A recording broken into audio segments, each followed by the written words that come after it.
This is what happens when you have a little teeny tiny garage and you have no space to store anything. Your pieces kind of end up sideways. This will be the piece that I will be working on today. I did all my prep work off camera so you guys didn't have to be bored with all of that. Hi guys, welcome to my channel. My name is Crystal and in this video I'm joining a challenge. This challenge is called the Maximalist Challenge and it's hosted by Lel over at Made by Marley and Levon at Le Vintage Decor. So this challenge is all about the maximalist style. So when I think of that, I think of different textures and patterns and just like all kinds of different elements that come together in a piece to give it that maximalist feel. So I am going to be doing something super fun and I'm excited and I'm nervous all at the same time. I've got all kinds of paints sitting out here, like tons of different ones, different brands, different types of paints, different colors. I'm just kind of keeping them all in the same, shades like blues and greens. Just so it's not so scary for me. I'm inspired by Debbie's Design Diary, her channel quite often. And there's a piece that I am going to kind of try and mimic and see if I can recreate it in my own way. Prior to starting my painting, I did inspect my whole entire piece, and the previous paint finish was holding up really well. I had to sand down a lot of my areas where I had to fill my Bondo and make my repairs and everything like that. And the paint was holding up really well. So I decided to keep the first layer of paint on, which would be the original color. And I'm using a Wise Owl paint, chalk synthesis paint in the color Joyful in a roller. And I'm just kind of randomly rolling this paint on all over this piece. I don't really have a plan. It's just kind of going with the flow. And I'm using a mist tint color. It's like a yellow, and I'm going to add some plaster of Paris to it to thicken the paint up a bit. And I'm going to mix that in really well. Adding the plaster of Paris also gives this latex paint that chalky feel. I'm using a different roller and I'm doing the same thing. I'm just randomly rolling all over the buffet, and some of my blue paint is still wet, which is totally fine. This is just helping the blending process.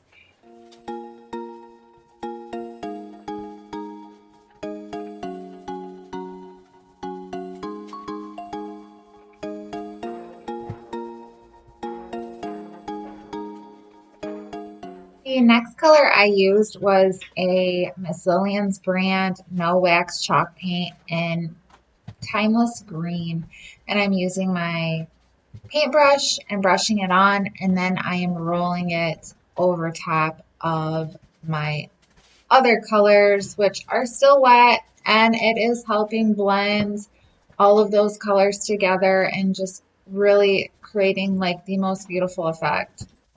This whole process was not only fun, but it was extremely forgiving, because if I added too much green and I wanted some more blue, I could just go over my green with some of the blue. So it was not hard to fix any mistakes that I made or to kind of tone down one color to bring out more of another color. It was really fun, and it was just being artistic was part of the whole entire process. I love this so much. Like I don't even want to do anything else to it. But that was literally like one of the easiest techniques I have ever done in my life. I mean, you just literally slap the paint on and then you roll it out with your roller. Everything kind of blends together and it just looks beautiful. But I am going to do one more thing and I'm going to make really runny paint wash. I'm going to cover the whole entire thing. Debbie's DIY paint here, and this is actually like her version of a mist tint. So I cannot give you the exact name, but I'm gonna say the closest color to this is probably Apothecary. So, and I'm gonna mix a little bit. I want it a little bit darker. This color is also a mist tint. I'm not gonna add a lot. I'm just gonna add a tiny, tiny, tiny bit and see if I can just darken it a little bit. A little bit more, I think. I think that's good. I watered this way down. And I did a little test spot in the back. You just paint it on and you want it drippy. I might need more water.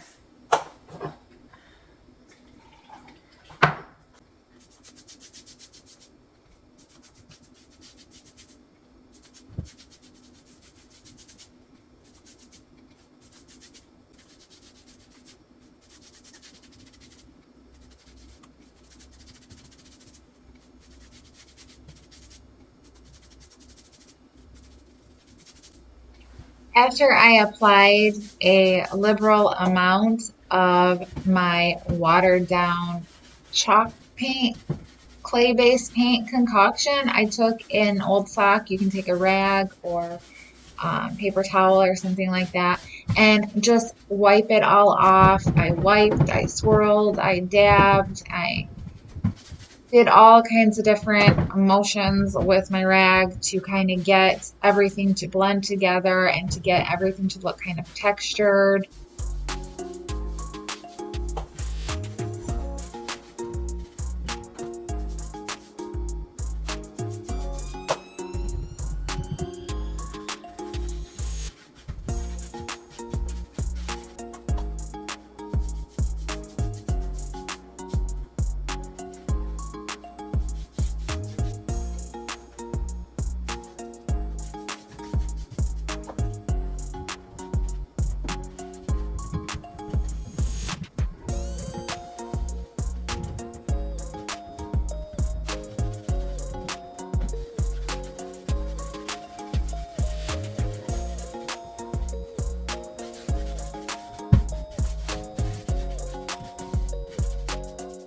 I used my roller and I added in some more greens here and there to kind of blend everything a little bit, and a little bit more of the Joyful Wise Owl Chalk Synthesis paint as well.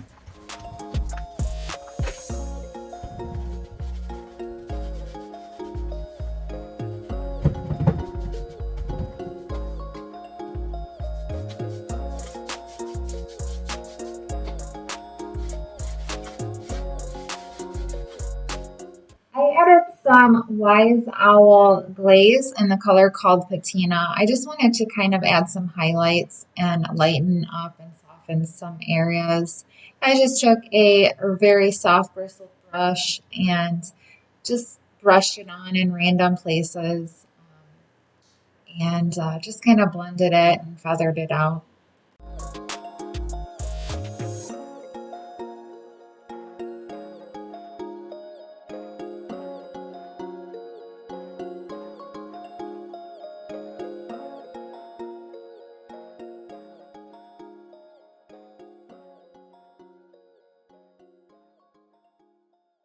For the inside of my doors, I wanted to do like a little fun surprise when you open the doors. I'm using some scrapbook paper and some watered down Elmer's glue as my decoupage medium. And I am applying just random patterned scrapbook paper onto the inside of the cabinet doors. I'm just kind of rubbing all the bubbles out with my fingers, and it's pretty easy to do with the scrapbook paper. Um, I cut my strips of scrapbook paper to match both doors so that they looked cohesive, and I applied them to both of the inside of the doors. Thought that the paper looked a little bit too new, so I used the same paint wash that I used on the whole entire buffet, and I just kind of did a little bit of a paint wash over top of the paper. I just took a washcloth and rubbed the paint on and dabbed the paint on just to kind of give it more of an aged effect and to slightly change the color of the paper to not so bright.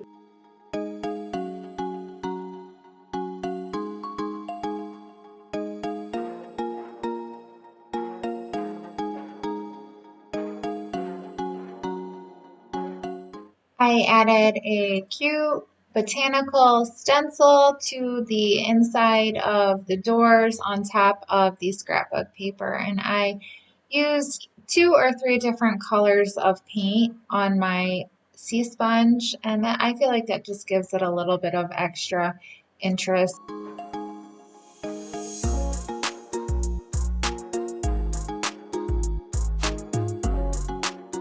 I'm using a clear matte polyacrylic to top.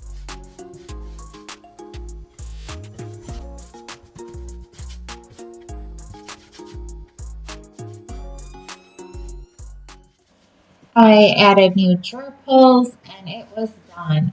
I love how this turned out so much. It almost had a chameleon effect to it. In different hours of the day, the colors look different.